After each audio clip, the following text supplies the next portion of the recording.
살아갔을까? 단 한 번이라도 생각하고 살아갔는지를 스스로에게 자문하는 한 시간이라도 도와주시고, 또 그 방법에 대하여, 예수 그리스도를 닮는 그 방법에 대하여 오늘 말씀을 선포할 때 사랑하는 우리 권속들 모두가 다 큰 은혜 가운데서 변화받는 삶 살아가도록 역사 인도하여 주실 줄 믿고 감사드리며 예수님 받들어 기도하옵나이다. 아멘. 고린도후서 4장 6절 어두운 데에 빛이라 말씀하셨던 그 하나님께서 우리가 어두운 데서 빛이라 하고 말씀하는 그 하나님께서 예수 그리스도 얼굴에 있는 하나님의 영광을 아는 빛을, 그 빛이 뭐냐는 거예요. 그게 바로 예수 그리스도의 얼굴에 있는 그 하나님의 영광의 빛이거든. 얼굴에는, 예수 그리스도 얼굴에는 그 하나님의 영광을 아는 빛을, 그 빛을 그대로 우리 마음에 비춰 주셨느니라. 그래서 항상 우리는 그 우리 마음에 예수 그리스도의 그 영광의 빛, 하나님의 그 영광을 아는 그 예수 그리스도의 그 빛을 가지고 살아간다는 걸 믿기 바랍니다. 아시겠어요? 당신은 거룩한 자가 되기 위해 태어났습니다. 그리고 그처럼 거룩한 자가 되기까지는 비참한 경험을 하게 될 것입니다. 분명히 우리는 거룩한 자가 되기 위해서 태어났습니다. 하지만 거룩한 자가 되기까지 얼마나 그 역경이 많은지 비참한 경험을 하면서 거룩한 자가 되기 위해서 날마다 우리는 몸부림치게 될 거라는 겁니다. 아시겠어요? 이게 포구스 로빈슨이 친구에게 보낸 글인데, 하나님을 닮기 위해 노력하는 모든 세대의 사람들을 볼 때 이 말은 무척 실감이 납니다. 먼저 하나님의 성품에 대해서 알고 갑시다. 플라톤 이후부터 옛날 그리스에 예수님 태어나기 약 300~400년 전에 그리스도의 철학자가 플라톤이에요. 고대 그리스 철학자들은 도덕적 성향이라는 측면에서 인간은 신을 닮아야 한다고 플라톤은 항상 강조해 왔어요. 그러니까 예수 태어나기 전에 일반적인 하나님을 믿지 않는 그 이방의 세계의 철학자들도 하는 말이 뭐야? 인간은 뭐야? 신을 닮아야 한다. 강조했다 이 말이에요. 예수 태어나기 300~400년 전부터.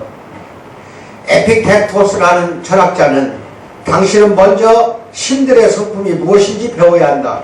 신들에게 복종하거나 기쁘게 하려면 당신은 먼저 그 신들을 닮도록 노력해야 한다고 말을 했어요. 그러니까 그 느낌이 있었던 모양이야. 예수 태어나기 전에도 믿지 않는 철학자들도 이런 이야기를 한다 이 말이야. 이것은 고대로부터 내려오는 교훈입니다. 즉 인간은 신들이 말하고 행하는 걸 똑같이 말하고 행해야 한다고 그들은 믿었습니다.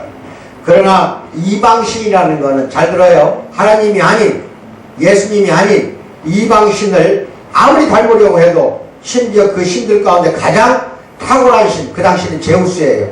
많은 신들 중에서 그리스의 신 중에 가장 위대한 신은 제우스예요. 그 신이라 해도 그것은 도리어 우리를 거룩에서 멀어지게 할 뿐이더라 이 말이야.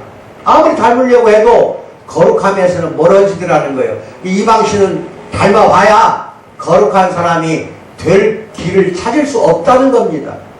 이와 비슷하게 스토아파의 철학자들도 인간은 신들을 닮아야 한다고 가르쳤어요. 이 같은 여러 정황을 살펴볼 때 인간이 하나님을 발견하여 하나님을 따르려고 시도하는 것은 전혀 새로운 일이 아니라는 겁니다. 고대 철학자들도 이방신을 닮으려고 했는데 하물며 우리가 하나님을 발견하고 따르려고 시도하는 것은 전혀 새로운 게 아니라는 거예요. 수천 년 전 인도의 한 시인은 우상숭배의 암흑 속에서 이렇게 외쳤어요. 암흑 속에 버려진 채 나는 방황한다. 어디에 빛이 있는가? 나는 아무것도 알지 못한다. 빛을 알지 못한다 이거예요. 빛이란 과연 없는가? 어디에 그러면은 빛이 있는가? 주여, 나는 광막함 속에서 방황합니다. 길은 어디에 있는지요? 길은 없는 것인지요? 방황하는 내가 어떻게 당신께 다다를 수 있사옵니까? 길이란 없는 것입니까? 어디가 길입니까? 그러니까 이방신을 믿는 사람들은 당연한 결론이 이걸로 귀착되는 거예요. 아무리 노력해도 길을 볼 수가 없는 게 우리 그리스도가 아닌, 기독교가 아닌 어느 종교에서도 찾을 수가 없다는 거예요. 이거는 이방 종교에서는 빛이나 길을 도저히 찾을 수가 없어서 그 인도의 유명한 시인이 이렇게 말하자면은 고백하는 것을 볼 수 있습니다. 두 번째, 빛이 있는 곳은 그럼 어디입니까? 오늘날 수많은 사람들이 아직도 하나님을 찾아 헤매고 있습니다. 그들을 돕는 게 얼마나 우리들이 염원해 왔던가를 생각해 보세요. 그러나 우리 자신도 도움이 필요해요. 믿지 않는 저 인간들은 우리가 도와줘야 되나, 믿는 우리 자신도 도움이 필요합니다. 하나님을 사랑하는 우리는 우리의 죄악을 깊이 인식하고 있고 다들 알고 있어요. 그리스도가 우리에게 제시해 주신 모범에서 예수님이 우리에게 모범을 보여주셨는데 얼마나 동떨어져 있는지 우리는 잘 알고 있습니다.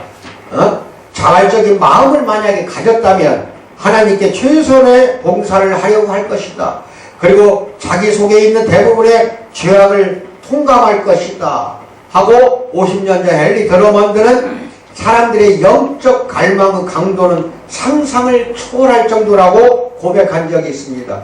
우리가 영적으로 갈망하는 그 강도, 그 강함, 갈망에 대한 그 강함은 상상을 초월할 정도로 강하게 갈망하고 있다는 겁니다. 영적으로.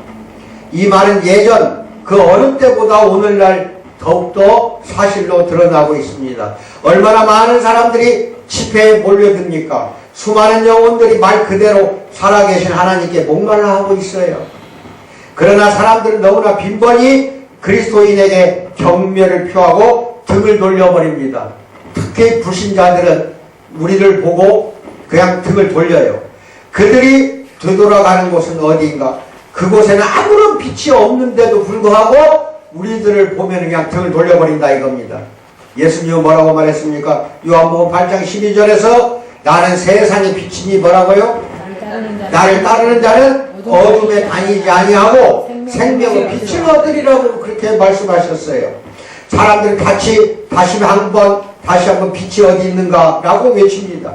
예수 그리스도는 오늘날 예수님을 따르는 모든 자들에게 2000년 전과 똑같게 마태복음 5장 14절 뭐라고 말해요? 너희는 세상의 빛이라 산 위에 있는 동네가 숨기지 못할 것이요 라고 말씀합니다. 왜? 빛이 있는 곳은 산 위에 있는 동네라도 숨길 수가 없다는 거예요. 빛이 있기 때문에 다 드러난다는 겁니다. 세 번째, 그리스도를 찾는 삶입니다. 그럼 길은 없는 것일까? 이 같은 부르짖음이 바다 건너 이방인들이나 우리 주위 사람들의 입에서 날마다 흘러나오고 있는 게 뭐예요? 길은 없을까? 과연 내가 갈 길은 어디에 있을까?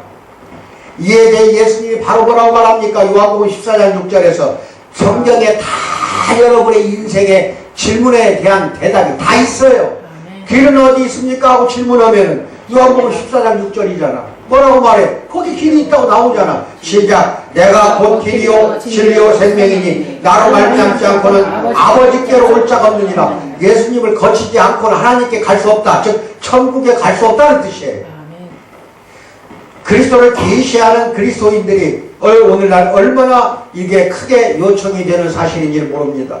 뉴욕 한 랍비 지도자는, 이게 랍비 지도자라는 유대교 말하자면은 목사를 말하는 거예요. 유대교에는 목사가 없지만 랍비라고 그래요. 랍비 선생. 금년본 유대인들에게 뭐라고 말합니까? 여러분, 그리스도가 예수가 우리 민족에게서 탄생했음을 잊지 맙시다. 이렇게 지금 호소하고 있습니다.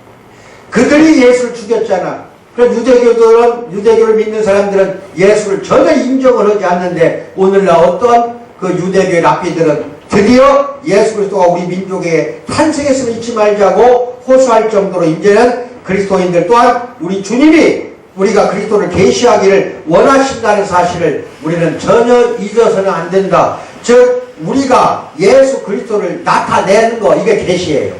내가 예수 그리스도를 계시하기를 예수 그리스도 즉 예수님은 원하신다는 사실을 절대 잊어서는 안 돼요. 너희는 빛이라고 뭔 말이에요? 내가 빛이니까 너희도 당연히 빛이 돼서 나를 나타내라 이 뜻이에요.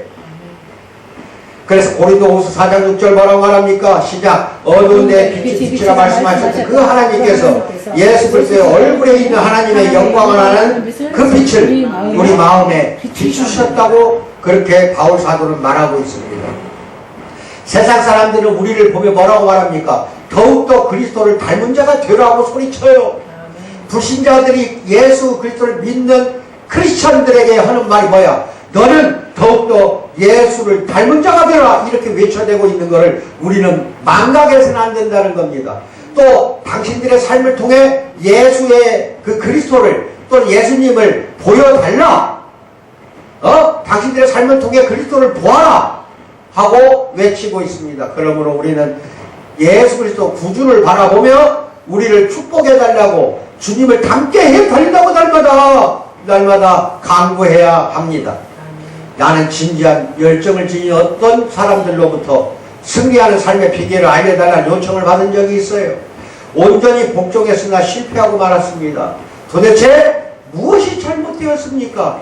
이제까지 하나님 말씀에 온전히 복종했지만 나는 실패했습니다. 무엇이 잘못됐냐고 물어보고 외치는 크리스찬들이 많이 있단 말입니다. 오늘날 사람들은 욕처럼 절규합니다. 어디에서 어떻게 당신을 찾을 수 있나이까? 하나님 당신을 어디에서 찾을 수 있나이까? 사람들은 우리 안에서 그리스도를 찾으려고 합니다. 그것 반드시 알아야 돼요. 불신자가 됐던 신자끼리도, 교인끼리도 서로가 서로에서 그리스도를 찾으려고 하고 있다는 거, 반드시 그건 잊어서는 안 됩니다.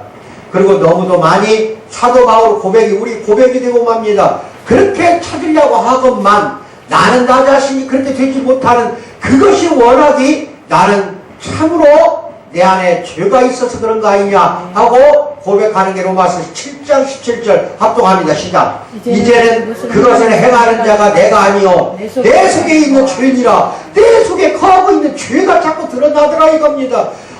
자꾸 예수 그리스도의 빛을 계시하고 싶은데도, 그렇게 열망을 가지고 있는데도 불구하고 결국 드러나는 건 내 속에 있는 죄더라 하고 사도 바울도, 그 위대한 사도도 2000년 전에 이렇게 고백하고 있습니다.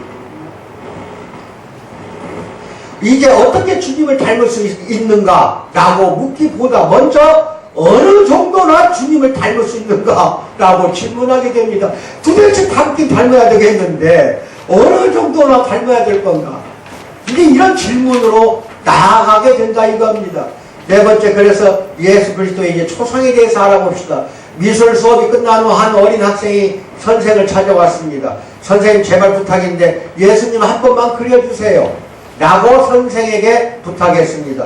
순간 그 선생은 당황해서 어쩔 줄 몰랐습니다. 그래서 이렇게 말했습니다. 얘야, 내가 스스로 예수님을 한번 그려보겠니? 그림을 그리고 그것을 내게 보여주렴. 잠시 후 그 학생이 돌아왔습니다. 학생이 도화지에 조그마한 동그라미 하나만 떡하니 그려진 것을 스케치북을 보여준 거예요. 동그라미 하나만 그려왔어. 그리고 학생은 설명합니다. 저는 예수님의 얼굴을 그릴 수가 없어요. 예수님의 얼굴에서 그 대신에 나오는 광채, 빛만 그릴 수밖에 없었다 이겁니다. 그렇게 동그라미가 뭐예요? 예수님의 얼굴에서 나온 빛이야, 빛. 이거밖에 나는 모른다 이거야. 얼마나 이게 위대한 진리인지 몰라요. 이 어린아이에게서 우리 모두는 깊은 교훈을 배웁니다. 우리는 사실 자신이 예수 그리스도의 살아있는 초상이 되기를 우리들은 다 지금도 염원하고 있죠. 맞죠? 예수 그리스도의 초상화가 되고 싶죠. 내가 바로 예수 그리스도의 초상이 되고 싶죠. 초상화 몰라? 내가 하도 어려운 시기에 우리 한솔이가 지금 다 잊어버렸나 몰라. 중학교 2, 3학년 때인가 그래요. 내 초상화를 사진을 보고 그려줬어요, 나한테. 그 사진 멋지게 그려서 그냥 지금도 너무 좋아가지고 카페에다가 내 얼굴 초상화를 올려놓고, 사진 올려놓지 않아. 그 초상화를 올려놨어. 그리고 이 설교문을 쓸 때 내가 생각을 해본 거야. 내 초상화를 보니까 나더라. 뭐라고? 내 초상화를 보면 예수가 돼야 되는데 나더라. 뭐라고? 여러분 얼굴 초상화는 여러분 것이지 예수 거 아니지. 그러니까 우리는 아직 멀었다 이겁니다. 나의 초상이 바로 예수의 초상이 되기를 그렇게 간절히 염원하고 바라고 간구하고 노력했냐는 겁니다. 그래서 뭐라고 합니까? 사도 바울이 우리는 사실 자신 예수 그리스도의 살아있는 초상이 되기를 염원하며 사도 바울처럼 빌립보서 1장 21절 시작 이는 내게 사는 것이 그리스도니 죽는 것도 뭐야? 유익함이라. 내게 사는 건 예수 그리스도니까 내가 죽는 것도 유익하다. 왜? 내가 죽는 게 아니니까. 누가 죽는 거예요? 결국 예수님이 죽는 거니까. 그럼 결국 유익한 거 아니겠냐? 하고 고백하는 거 이것이 우리들의 갈망이 되기를 주님의 이름으로 축원드립니다. 그러나 우리는 어떤 형태로든지 자꾸 실패를 경험합니다. 그래서 우리에게 있는 그리스도의 후각마저도 그 빛이 비치는 것마저도 이제 너무나 희미하고 불완전해져서 다른 사람들이 그것을 인식하지 못할 정도가 됩니다. 내게 처음에는 아주 열렬하게 예수님을 갈망할 때는 빛이 번쩍번쩍 했는데 지금은 완전히 희미해져가지고 다른 사람들이 그 빛을 보지를 못하더라 이 말이에요. 우리 가운데 남겨있어야 할 거룩한 불빛이 너무나 미미한 나머지 기껏해야 연기만 풀풀 날리는 불씨가 되고 말아버렸잖냐 이 말이에요. 그러나 오순절 성령 강림 이전의 사람인 새 요한을 보자. 이때는 성령이 강림하기도 전에 예수님이 뭐라고 말하냐? 켜서 비추는 불빛이라고 예수님이 아니라 요한 사도는 요한복음 5장 35절에서 이렇게 고백합니다. 세례 요한은 켜서 비추는 등불이라고 고백을 하잖아요. 성령 강림 오순절날 하기 전인데도 성령의 불빛이 보이더라 이 말이에요. 그렇다면 오늘날 우리가 소망이 우리를 부끄럽게 하지 아니하면 우리에게 주신 성령으로 말미암아 하나님의 사랑이 우리 마음에 부음받음이라고 사도 바울 로마서 5장 5절에서 고백하는 그런 자가 될 수 없다는 말입니까? 도대체가 우리는 희미한 불빛도 보이지 않고 그리고 이런 고백처럼 하나님의 사랑이 우리 마음에 부음받음이라는 이 고백도 우리는 할 수 없다는 말인가 한번 생각해보자. 그러나 결코 그렇지 않습니다. 우리는 하나님의 후각에만 안전하고 거기에 평안하게 거할 수 없습니다. 우리 모두는 성령 충만받기를 원합니다. 그리하여 예수의 생명이 또한 우리 몸에 나타나게 하려고 고린도후서 4장 10절 말씀처럼 성령 충만받기를 고대고대 학수고대하며 나도 설교 시간에 여러 번 이야기합니다. 성령 충만을 받아야 한다고 설교에서 내가 여러 번 이야기했어요. 이 시간에 여러분이 나는 성령에 여기 계신다는 걸 믿기 바라며 여기 계신 그 성령이 여러분 안에 충만하게 거하게 해달라고 심심하게 즉 깊고 깊게 여러분이 나는 갈망해야 됨을 잊어서는 절대로 안 됩니다. 내가 성령 충만케 하여 주소서. 항상 갈구하십시오. 우리는 서로 인내해야 하지 않겠는가? 서로 사랑하고 자비로워야 하지 않겠는가? 우리는 수많은 결점들을 가지고 있습니다. 이 같은 사실을 얼마나 뼈저리게 통감하고 있습니까? 그래서 우리는 감히 다른 사람을 정죄하지 못합니다. 왜? 나한테도 결점이 너무 많기 때문에. 정죄하면 절대로 안 돼요. 그리고 다섯 번째, 우리 안에 거하소서. 저 그리스도 닮은 자가 되려면 최대한 도움과 용기가 필요합니다. 우리는 어느 정도나 예수 그리스도를 닮을 수 있는가? 라는 물음이 단순히 그리스도를 그대로 모방하는 것이 아니라는 사실을 우리는 기억해야 됩니다. 모방하는 게 아니에요. 이 사실을 망각한다면 우리는 절망하고 말 겁니다. 모방하려고 하면 더 절망하는 겁니다. 예수 그리스도를 어느 정도 닮으려야 되냐 하고 질문한다면 모방하라는 뜻이 아닙니다. 아멘. 모방할 수도 없어요. 왜? 모방하려다가 절망한다니까. 이게 하려고 들지 마세요. 그리스도를 닮는다는 것은 그분을 단순히 모방하는 것보다 훨씬 더 위대한 일이라니까. 사도 바울은 에베소 교인들을 위해서 믿음을 통해 예수 그리스도가 그들 가운데 거하시게 되기를 열렬하게 강구한 것이 에베소 3장 17절 나중에 찾아보세요. 우리도 이와 동일한 기도를 드려야 하지 않겠습니까? 주님은 우리 안에 삼위일체 즉 성부 성자 성령이 거하셔야 한다고 가르치지 않으셨냐 이 말입니다. 요한복음 14장 16, 20, 23절 합독합니다. 시작. 내가 아버지께 구하겠으니 그가 또 다른 보혜사, 여기 봐요. 또 다른 보혜사는 성령입니다. 예수 그리스도가 또 다른 보혜사를 너희에게 주사 이 뜻이에요. 너희에게 보내준다는 거예요. 시작. 영원토록 너희와 함께 있게 하리니 또 다른 보혜사가 영원히 너희와 함께 한다는 건 성령이 너희와 영원히 함께 있게 해 주겠다는 겁니다. 누구한테 간구해가지고? 성부 하나님에게. 그날에는 내가 너 아버지 안에, 너희가 내 안에, 내가 너희 안에 있는 것을 너희도 알리라. 이게 오늘날 우리 고백이 되어야 됩니다.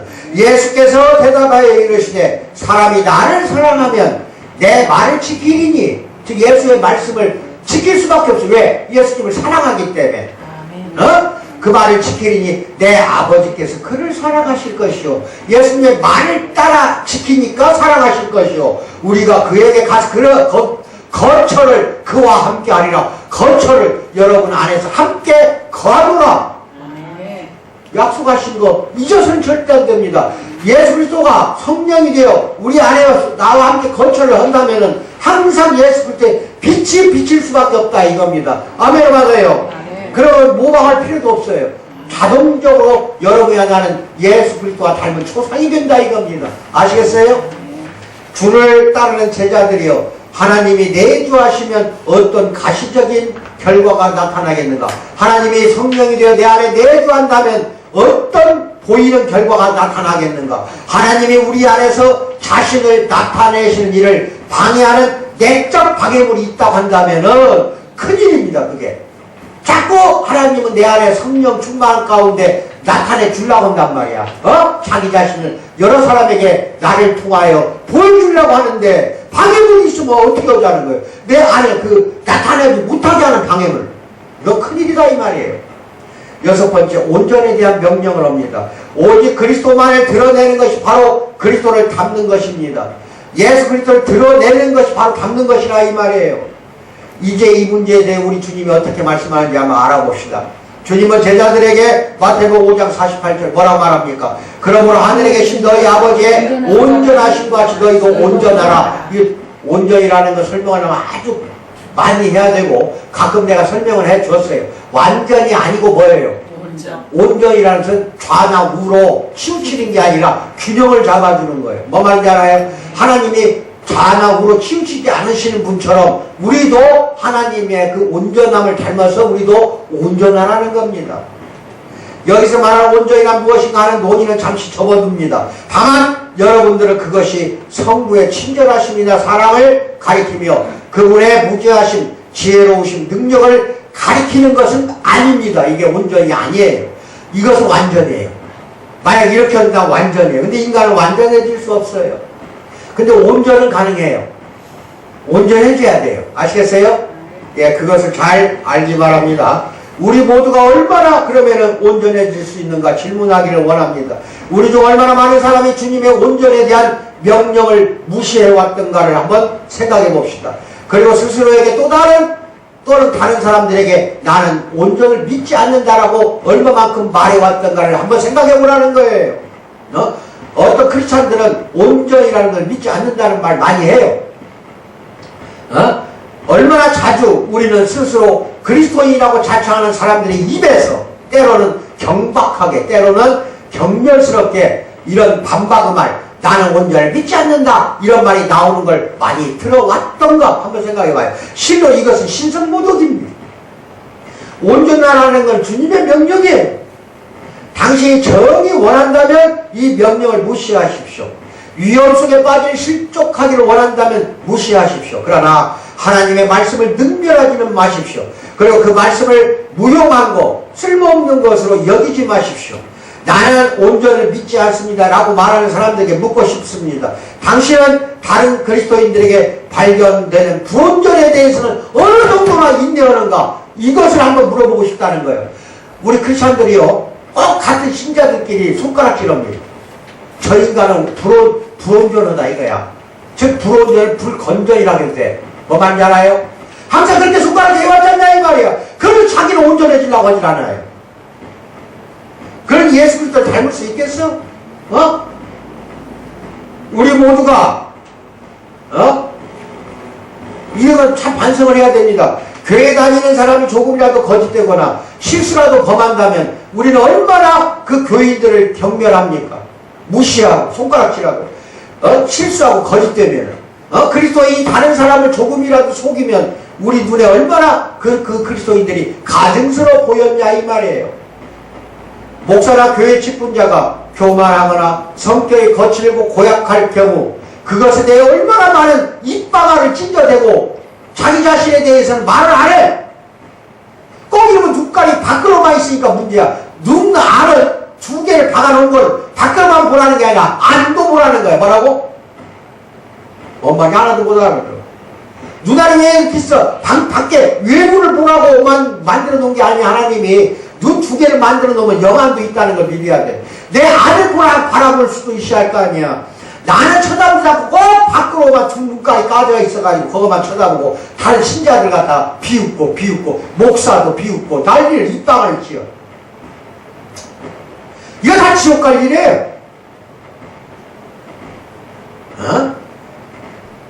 그렇게 해가지고 얼마나 입방을 찌어와서 사람들은 너무도 수치스럽다. 그 목사가 또는 그 교인이 얼마나 수치스럽냐라고 말하기를 주저하지 않았단 말이야. 이게 오늘날 우리 교회의 가장 큰 병폐예요.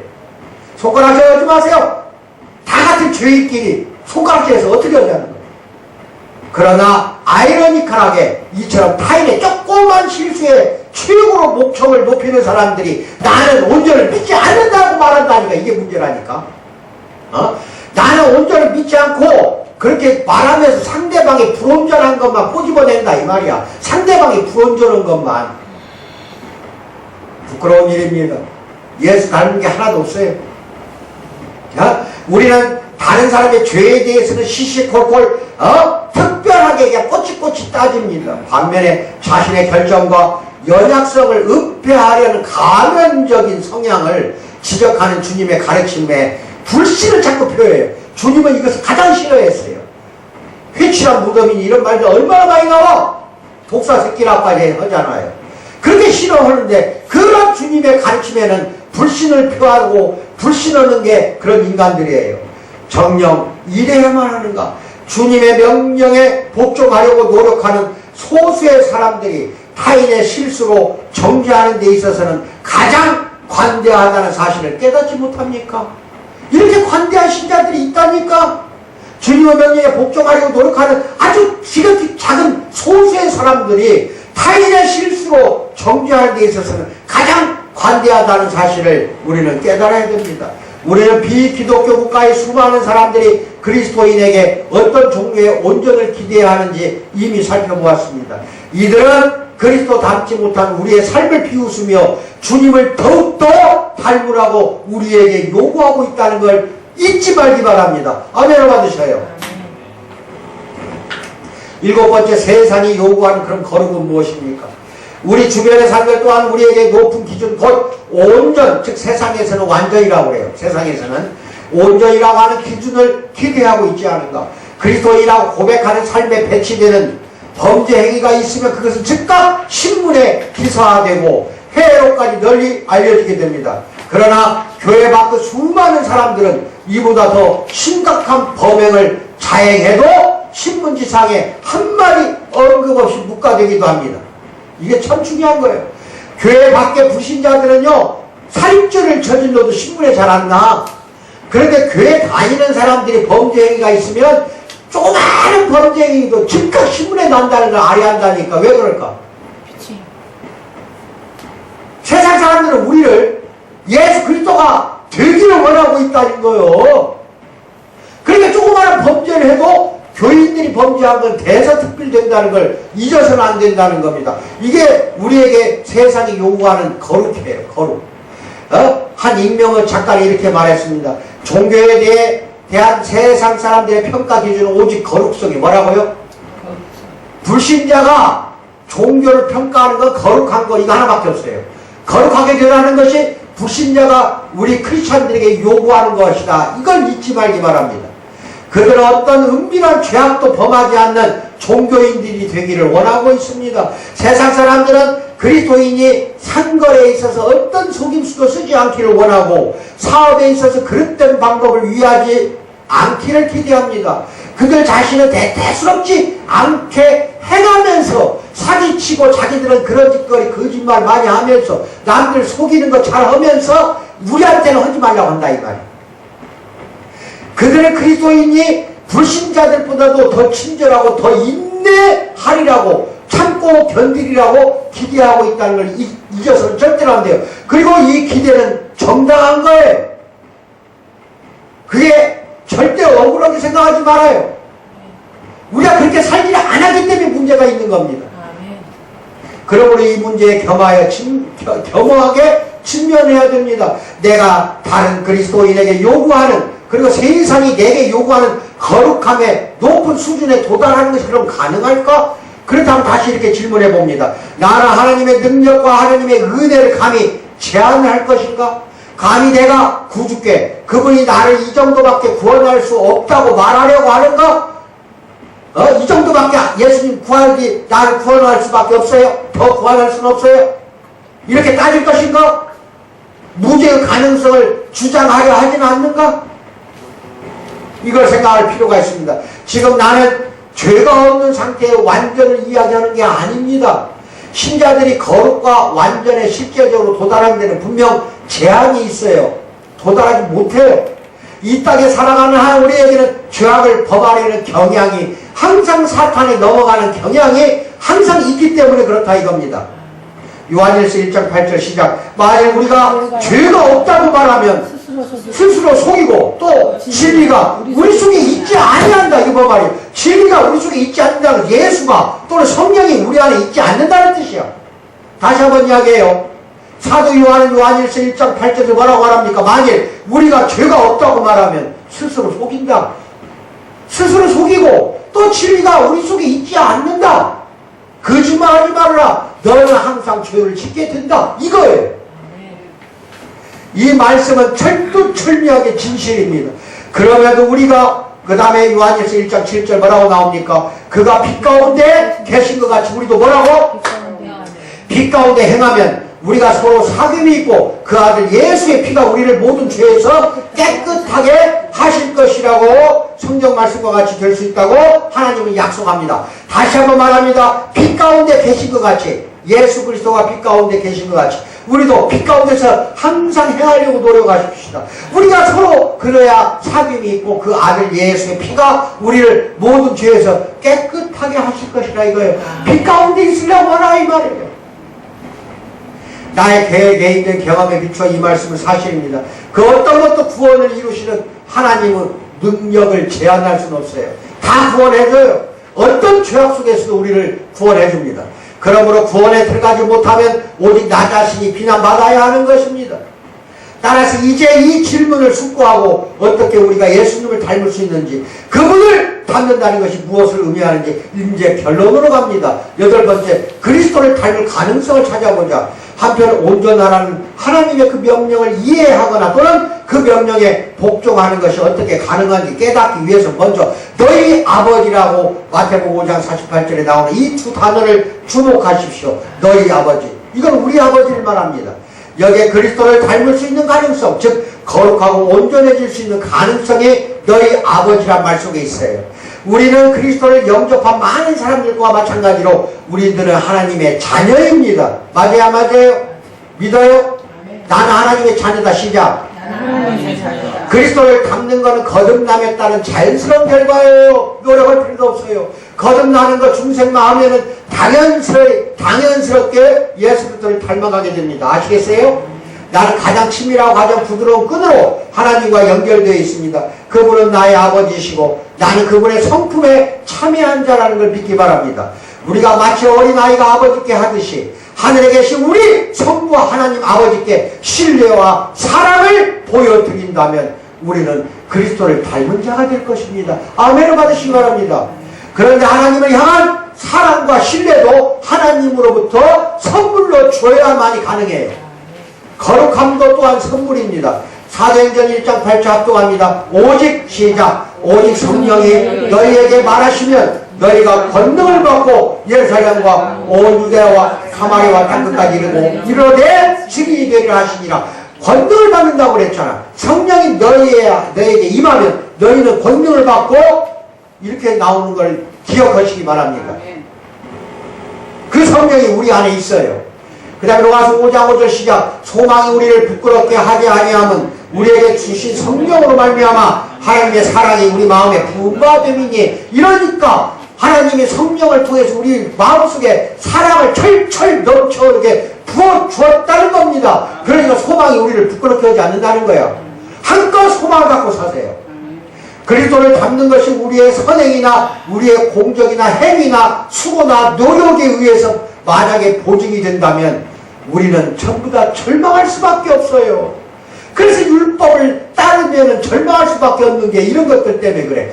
그러나 그렇지 않아요.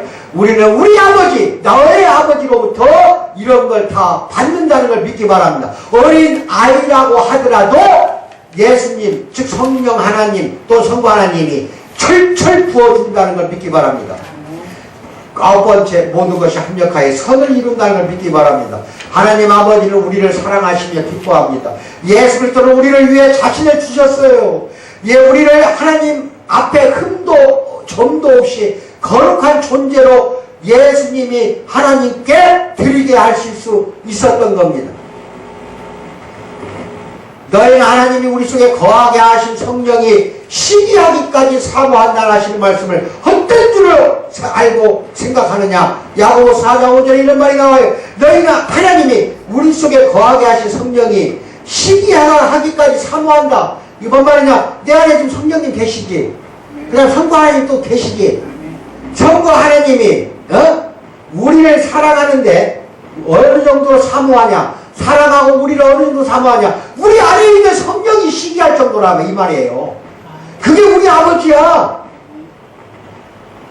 하나님을 사랑하는 자 곧 그의 뜻대로 부르심을 입은 자들에게는 모든 것이 합력하여 선을 이룬다고 그랬습니다. 여기 모든 것 속에는 악한 것도 다 들어가.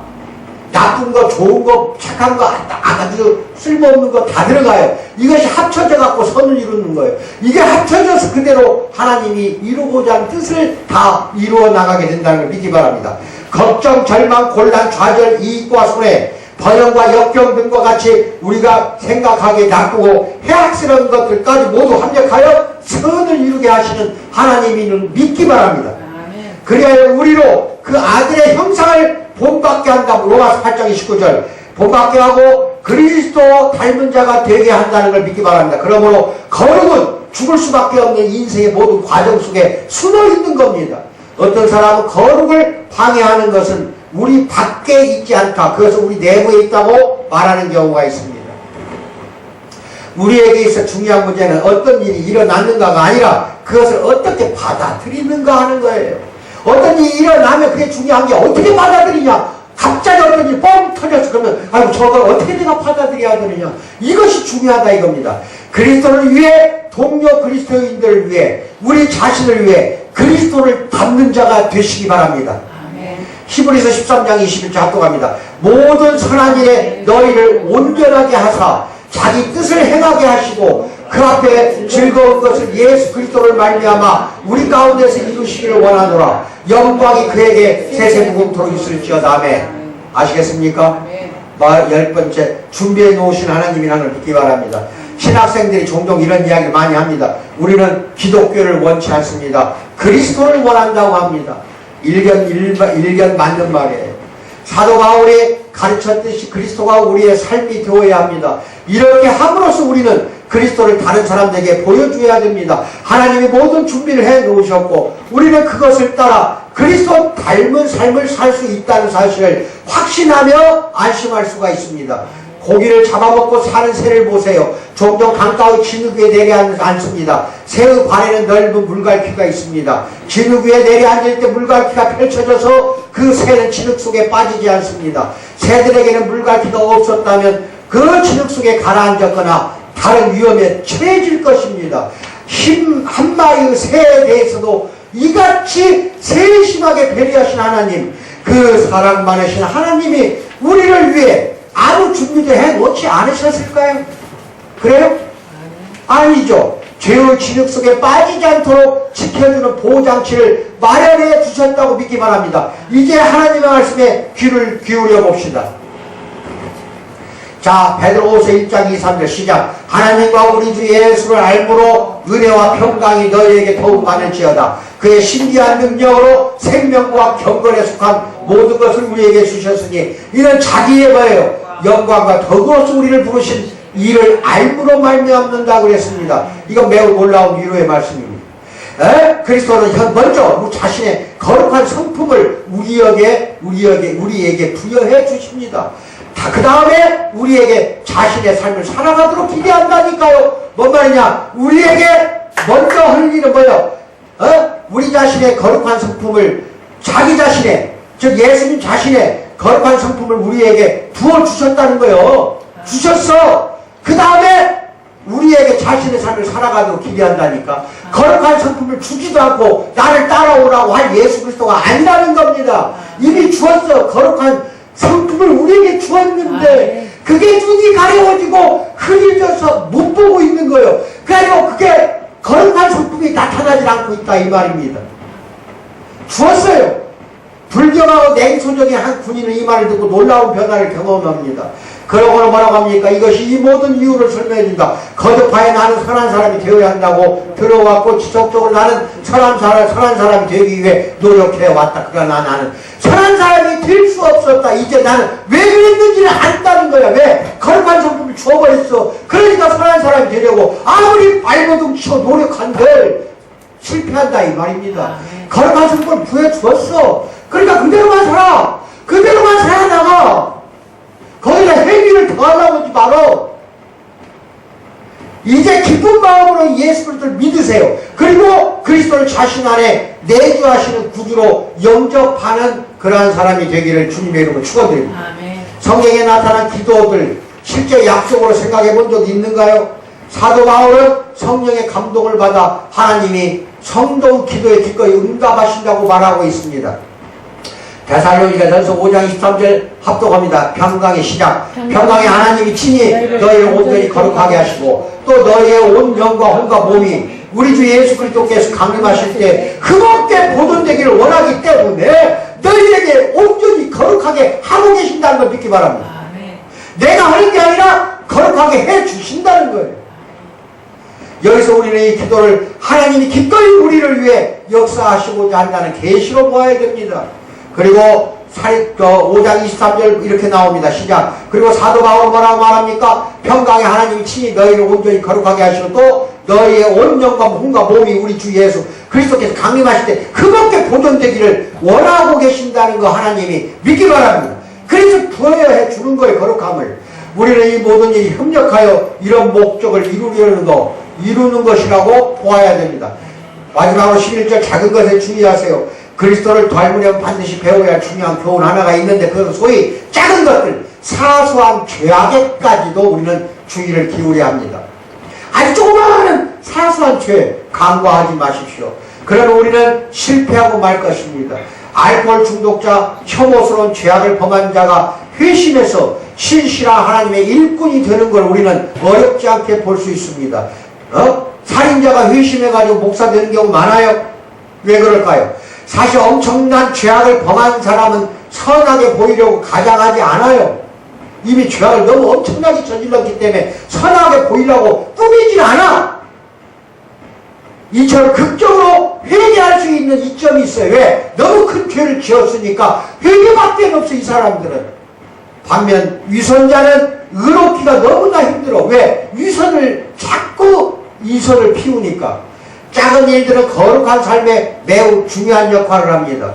그러므로 우리는 작은 일들에 주의를 집중해야 됩니다. 작은 죄 짓는 사람들이 더 선하게 살기가 어려워요. 큰 죄 짓는 것보다.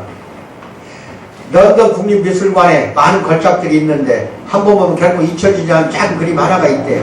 그 그림은 별로 유명하지도 않은 한 장님 거지가 자기 자신을 그린 자화상이에요. 왜 이 그림이 우리의 시선을 끄는가? 이 그림에는 무한한 정성이 쏟아 부어져 있기 때문인데 머리카락 하나하나까지도 아주 분명하고 세밀하게 묘사가 되어 있더라는 겁니다. 장님 거지가 그린 초상화인데 이의 생각을 위대한 화가에게 집중합시다. 그분은 우리의 머리카락 하나까지 이어서 위대한 화가라는 것은 하나님을 말합니다. 우리의 머리카락 하나까지도 세신다고 그렇게 말씀하는 게 누가복음 12장 7절에 나옵니다.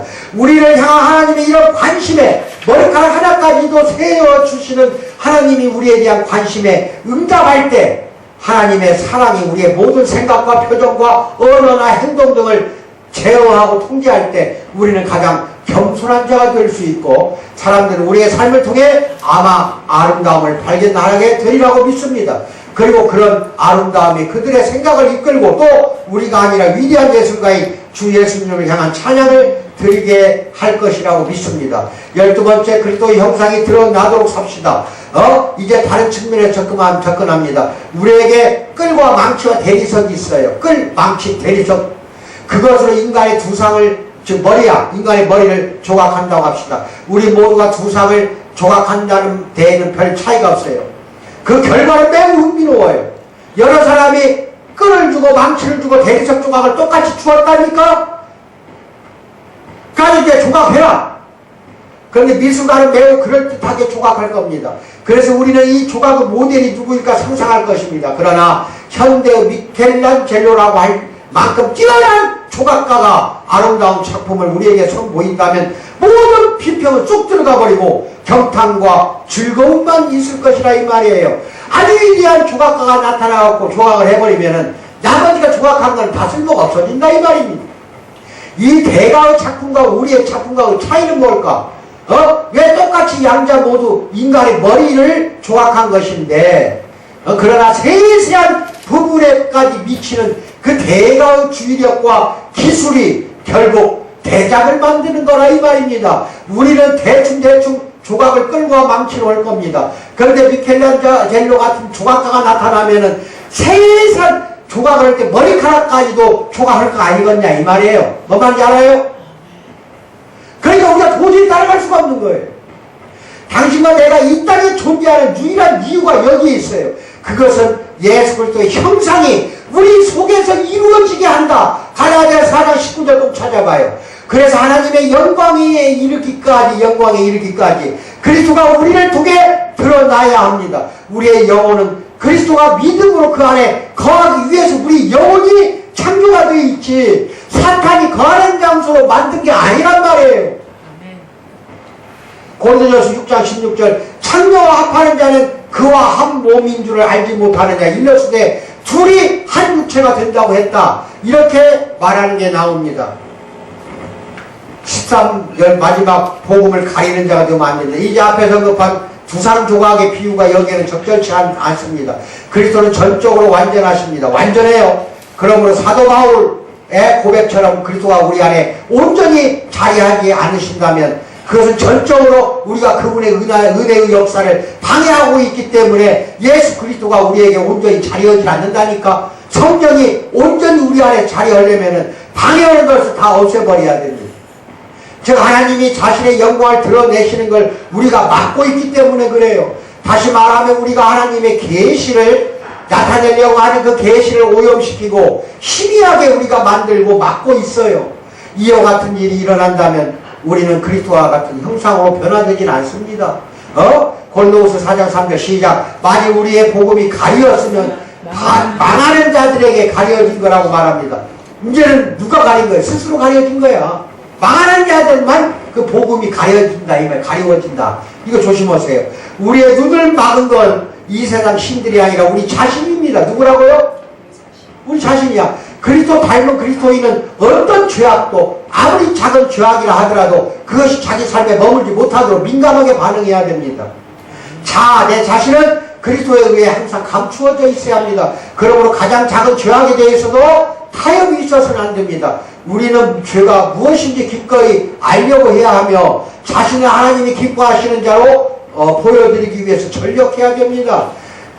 디모데후서 2장 15절 시작. 너는 진리의 말씀을 옳게 분별하여 부끄러운 것이 없는 일꾼으로 인정된 자로 자신을 하나님께 드리기를, 하나님 앞에 드리기를 힘쓰라고 말하자면 디모데에게 사도 바울이 가르치고 있는 내용이에요. 죄를 가볍게 다루지 마십시오. 불친절한다든지 진실하지 않는다든지 불결함 그 어떤 것도 우리 영혼의 항구에 정박하게 해서는 절대로 안 됩니다. 왜? 예수 그리스도 성령이 막아버리니까. 성령을 내주하는 걸 막아버리기 때문에 안 된다는 거예요. 나의 반석이시오 나의 구속자이신 여호와여 내 입의 말과 마음의 묵상이 주님 앞에 연락되기를 원하나이다. 시편 19장 14절 이거 찬송 CCM으로 나온 게 있을 거야. 한번 찾아봐요. 찾아봐. 이거 늘 부르기 바랍니다. 그렇게 열망할 수 있어야 됩니다. 그리스도 닮은 삶이나 삶을 형성하는 매우 작은 일들, 예를 들어 아주 평범하고 매일 일어나는 아주 하찮은 일들까지 거룩하게 하는 거, 이거 성화라고 해요. 성화시키는 것이 중요합니다. 자신을 전적으로 주님께 복종시키는 한 목사가 이렇게 말했습니다. 얼마 지나지 않아 성도들까지도 내게 영원한 변화가 일어났다는 것을 알았습니다. 이런 고백하는 목사가 되기를 얼마나 진심으로 나도 갈망하는지 알 수가 없어요. 우리 안에 있는 아주 작은 죄악이 누군가를 하나님 나라에서 멀어지게 한다는 사실을 명심해야 됩니다. 또한 그리스도인이라 공언하는 자들의 옳지 못한 행위로 그걸로 인해 회의론 자들이 많이 생겨나고 있음도 우리는 기억해야 돼요. 주님의 대적들은 우리가 범죄에서 완전히 나음을 입은 모습을 볼 때 참으로 신뢰할 말을 찾지 못할 거 아니겠냐. 진짜 온전하게 좀 못했어요. 그러면은 불신자들이 힐난한 말을 못 찾아요. 아시겠습니까? 아주 놀랍고도 이상한 일은 사탄이 당과 같은 생각을 불어넣어 신자들을 현혹하고 속인다는 겁니다. 즉 주님께 완전히 복종하면 불행해지고 또 우리의 온전한 기쁨이 삭감된다고 거짓말하고 있다니까. 그래서 복종하지 못하게 사탄은 자꾸 막아요. 우리는 얘야 오늘 잘 지냈니? 하고 아버지가 묻는다면 아버지가 사랑의 질문에 아니요라고 대답하는 어린아이와 같아질 수도 있어요. 아버지는 그래? 아빠는 내게 좋은 일만 일어나기를 바란단다? 라고 말해요. 그런데 아들은 뭐라고 하냐? 우리 효진이도 이런 거 모르겠다. 아빠 썩 좋지도 않고요. 그렇게 나쁘지도 않았어요. 그런 대로 괜찮았어요. 라고 말하는 자녀들이 많아요. 우리는 이것도 저것도 아니게 말하는 실수를 범하지 마세요. 항상 예수나 하나님은 예 아니오, 예 아니면 아니오예요. 둘 중에 하나. 예 원래 아니오 원래 말해봐 빨리. 이거요. 존재하는데 항상 예. 오늘 하루 어땠니? 기분 더러워도 예 좋았어요. 그럼 끝나. 이렇게 하면 그리스도를 닮을 수 있는가? 어떻게 하면? 우선 그리스도 닮는 삶을 방해하는 거 반드시 찾아내세요. 또한 죄가 무엇이며 내 안에 어떤 사악한 본성이 있는지 발견해야 됩니다. 즉 성령님으로 하여금 나를 살피시고 나를 시험하게 해서 내 뜻을 알도록 항상 내 걸 모두 드러내주세요. 이게 시편 139편이에요. 잘 찾아봐요. 그리고 가장 작은 일도 가장 사소한 죄에 대해 실패하기 쉽다는 걸 항상 기억해. 큰 죄는 피하기 쉬워요. 우리 인간들은 범하지 않으려고 해요. 큰 죄는. 사소한 죄는 아차하고 실수하고 죄를 짓는다 이 말이에요. 이게 중요하다니까 이게. 네? 그렇다면 이런 사소한 죄들을 어떻게 발견할 수 있을까? 한 유대인 개종자는 나는 예수님과 동떨어진 그리스도인들이 언제부터 생겨나게 되었는지 알아보기 위해 기독교회사를 공부하고 있습니다. 우리 기독교 교회사가 있어 2000년 동안 역사를 공부하고 있다 이거예요. 자, 그럼 참된 그리스도인이 되라면 이제 진짜 마지막이에요. 그러나 우리가 성경을 연구할 목적이 어떻게 하면 진정한 그리스도인이 될 수 있는가를 발견하기 위함이어야 됩니다. 어쩌면 우리는 종교를 어떤 진실한 신조 아니면 어떤 예배 장소에 정규적으로 참석하는 것 또는 선행에 대한 열정으로 종교를 해석하는 사람이 너무 많아요. 예배 드리러 11시 예배만 주일날 되면 오는 거 이게 종교로 알고 있어요. 우리는 일상적인 삶에 대해서는 충분한 주의를 기울여 오지 않았어요. 세상 사람들이 그리스도인에게서 발견하려고 하는 건 과연 무엇일까 생각해 보기 바랍니다. 한 유력한 사업가가 자신은 그리스도에 대한 믿음을 상실해버렸고 기독교를 포기했다고 말했습니다. 그는 그리스도인이 자기 동생과 함께 살고 있었습니다. 그런데 이 동생은 자기 형이 신앙을 포기한지도 모른 채 내게 이런 말을 했습니다. 형은 제가 만난 그리스도 중에 가장 훌륭한 사람입니다. 뭔 말이야? 한 유력한 사업가가 자기 자신은 그리스도의 믿음을 상실해버렸다고 기독교를 포기했다고 말하는데 그 밑에 있는 동생은 그 형이 신앙을 포기하지도 모르는 그 형이 내가 만난 그리스도 중에 가장 훌륭한 사람이라고 말할 때는 그의 형이 믿음을 상실했다고 내게 말한 바로 그날 저녁이었어. 그날 저녁에 그 자기 상실한 그날 저녁에 그때가 그리스도가 된 거예요. 형이 헬싱키에서 아주 큰 국제 청년대회가 열렸는데 여기에는 세계 46개 대표들이 참석한 적이 있어요. 이들 중 특히 미국, 영국 그리고 동양에서 온 많은 젊은이들이 마하트마 간디를 인도에서 가장 그리스도 닮은 자라고 생각한다 하고 의견을 다 같이 동의했어요. 그러나 간디는 알고 보면 신약 가르침을 특히 산상수훈이에요. 열심히 따르는 자였지만 그러나 스스로 기독교인이라고 고백한 적은 단 한 번도 없었어요. 이게 중요한 거예요. 간디는 기독교인 아닙니다. 근데 평생 살면서 산상수훈을 지킨 사람이에요. 그래서 가장 그리스도 닮은 자라고 지금도 칭송을 받고 있잖아. 그것만 지켰는데도. 그럼 우리는 뭐야? 우리는 간디는 예수를 믿지도 않는 사람이 가장 그리스도를 닮았다고 칭송을 받고 있지 않냐? 신약대로 살았기 때문에. 어떤 사람이 거룩한 성품을 소유하고 있다면 그 성품이 분명히 밖으로 나타나요. 보여줘야 됩니다. 이것이 나의 생각이고 당신이 그리스도의 사람이라고 합시다. 그리고 그리스도가 당신의 구주라고 합시다. 그렇다면 나는 누구의 것이며 나의 섬기는 분이 누구인가? 사도행전 27장 23절 잘 읽어봐요. 이런 점이 당신의 모든 행위와 언어에 있어서 어떤 형태로든지 드러날 것이 아닌가? 그렇다면 과연 어떤 형태로 드러나는가? 오늘부터 고민하시기 바랍니다. 아멘 받으세요. 아멘. 기도하겠습니다. 사랑의 하나님 아버지 참으로 감사합니다.